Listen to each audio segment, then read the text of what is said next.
और उस छाप के धुंधली पड़ जाने के पूर्व ही बाबा जी स्वयं आकर उसे पुनः ज्योतिर्मय कर जाते। ऐसा होता था उत्तराखंड में महारास।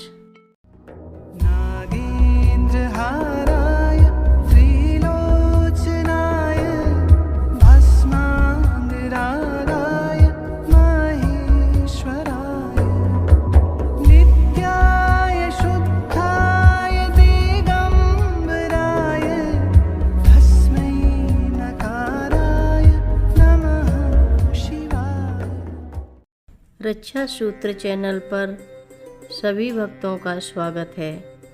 हम सभी भक्तों को महाराज जी की अद्भुत पावन कथाएं सुनाने जा रहे हैं। कृपया सभी भक्त ध्यान से सुने।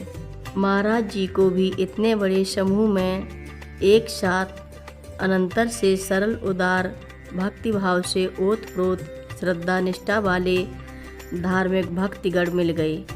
अपनी कृपा लीलाओं का विस्तार करने हेतु इसके पूर्व तो महाराज जी ने सामूहिक रूप से लीलाएं केवल नीव करौरी में ही की थीं, अन्यथा उनकी लीलाएं केवल गृहस्थ विशेष तक ही सीमित रही थीं।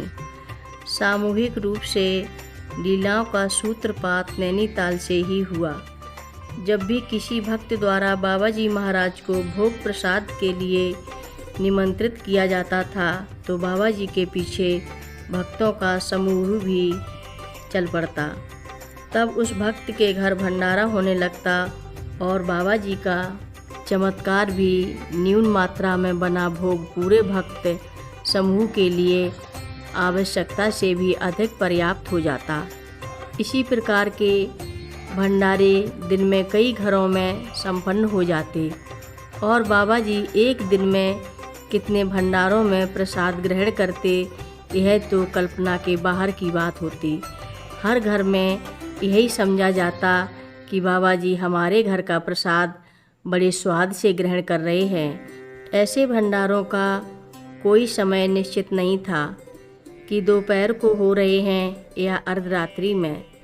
अपने तन मन की सुध भूले ये भक्त बावलों की तरह बाबा जी के पीछे पीछे घर घर डोलते फिरते।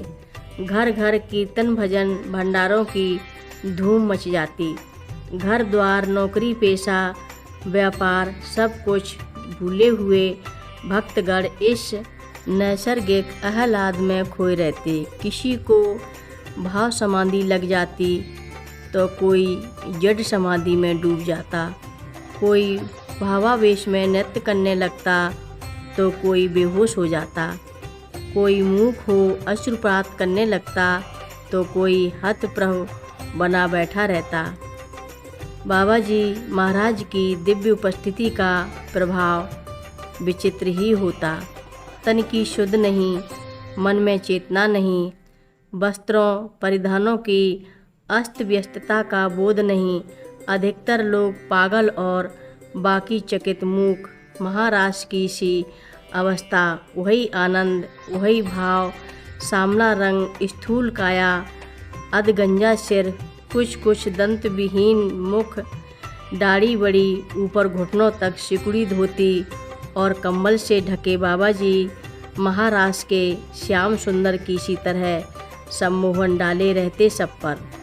और स्वयं बाबा जी महाराज वे तो केवल चाबियां घुमाते रहते सबके मनमानस के तालों की, और स्वयं निर्लिप्त निर्विकार निर्विकल्प बने दृष्टा बने रहते। इस रास महाराज के मध्य उसकी गति को नियंत्रित करते और सब जानते देखते कि भावारेतक सहन सीमा के बाहर हो रहा है।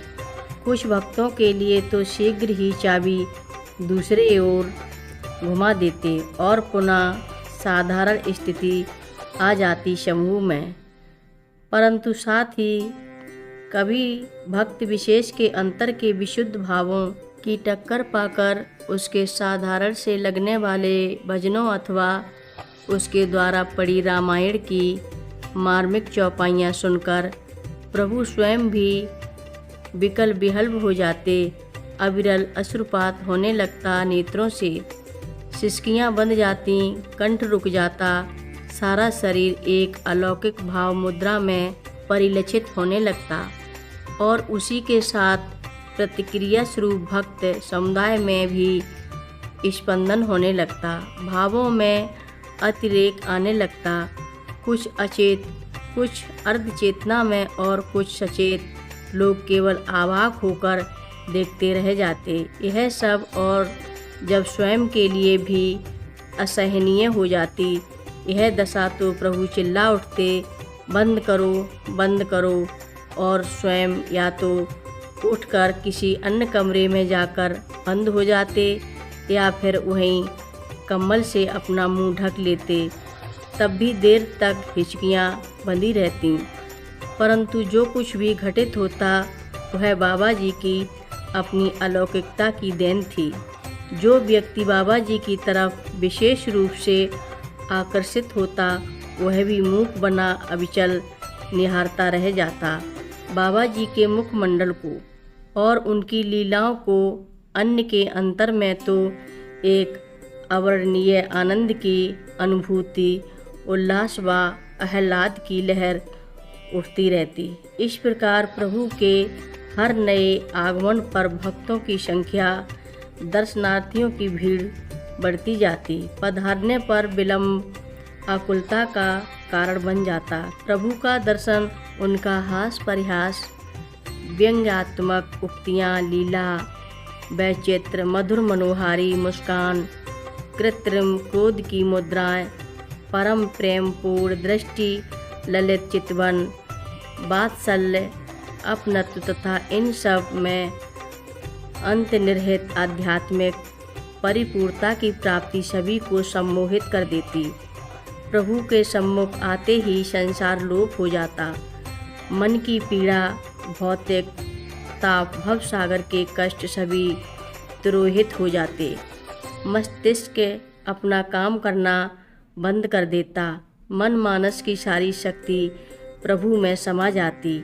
जन जन की स्मृति विस्मृति प्रभु अपने पास बांध कर रख लेते और इन्हीं क्रियाओं से जन जन के अंतर में 2.5 अक्षर वाले प्रेम की छाप लगा देते, जो सारे वेदों, उपनिषदों, पुराणों, रामायण, गीता आदि का सार है। और उस छाप के धुंधली पड़ जाने के पूर्व ही बाबा जी स्वयं आकर उसे पुनः ज्योतिर्मय कर जाते। ऐसा होता था उत्तराखंड में महाराज जी की कथाएं अंग्रेजी में सुनने के लिए रक्षा सूत्र इंग्लिश को अवश्य सब्सक्राइब करें। लिंक डिस्क्रिप्शन में उपलब्ध है। हर रोज़ महाराज जी की कथाएं सुनने के लिए रक्षा सूत्र चैनल को अवश्य सब्सक्राइब करें, शेयर करें और लाइक करें। घंटी बजाना ना भूलें। कमेंट बॉक्स में लिख भेजें, जय नीव करोरी बाबा जी महाराज। बोलो नीव करोरी बाबा जी महाराज की जय बोलो।